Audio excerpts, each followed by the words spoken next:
Hello, আসসালামু আলাইকুম guys. সবাই কেমন আছেন? আলহামদুলিল্লাহ আমরা সবাই ভালো আছি। আজকে সকালে উঠতে প্রায় অনেকটা লেট হয়ে গেছে। তাই কি করব, আর শীতের সকালে চা ছাড়া অসম্ভব একরকম। তো সকালে উঠে চা বানায় নিলাম। চা করে এখন এই যে ডালাটা অনেক শখ করে কিনছিলাম। কয়েল লাগায় পুড়াই ফেলছি। তো সকালে নাস্তা হিসাবে আজকে চা আর মুড়ি খাবো। এই তো ওদেরকে ডাইকা তুইলা ব্রাশ করতে পাঠায় মেয়েকে আর মেয়ের বাবাকে। মানে আমার মেয়ের বাবা ফজরের নামাজ পড়ে এসে আবার শুয়ে পড়ছিল। তো ওদেরকে ডাইকা চা দিলাম। এই তো চা মুড়ি দিয়ে খাচ্ছে। মাঝখানে আমি মেয়ের সাথে একটু দুষ্টুমি করতেছিলাম। ওর বাবার জামা পরবে, সোয়েটার পরবে, জেদ ধরছে। তো সোয়েটারটা মাথায় দিয়ে একদম ঋত্বিক রোশনের মুভিটার মতো লাগতেছিল, জাদু। তো ওদের খাওয়া দাওয়া শেষ।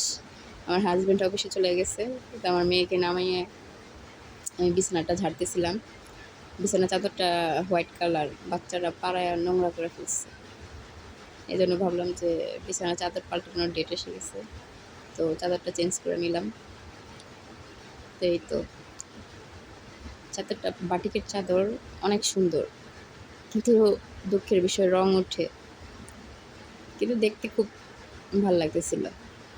আমার কাছে চাদরটা খুব পছন্দ হয়েছিল। দোকানে গিয়ে চাদরটার বালিশের কভার বা এটা বানানো ছিল না, শুধু বালিশের কভারের জন্য 2টা পিস দেওয়া ছিল। আমি সেখান থেকে এই কেরামতি করে আবার একটা কুল বালিশের কভারও বানাইছিলাম। তো এই তো দুপুরের রান্নার জন্য আমি তরকারি কেটে নিতেছি, বেগুন কাটতেছিলাম। বেগুন ভাজবো, ডাল রান্না করব, আর ভাত। এই তো এটাই দুপুরের রান্না। তো আমি এখানে বেগুনগুলা দেখতেছি আর কাটতেছি, কারণ বেগুনে অধিকাংশ পোকা থাকে। 1 কেজি বেগুনের মধ্যে আধা কেজি পোকাই থাকে। তো এই তো আমার কাটা শেষ, আমি এখন রান্নাঘরে চলে যাব। বেগুনের জন্য পেঁয়াজ মরিচ ভাজা নিতেছিলাম। তা আমার রান্না চলতেছে, তার ফাঁকে আমি আবার সেলাই মেশিনের কাজ তুললাম। আমি টুকটাক কাপড় সেলাইতে জানি, তো এখানে আমি একটা আমার হিজাব বানাচ্ছিলাম।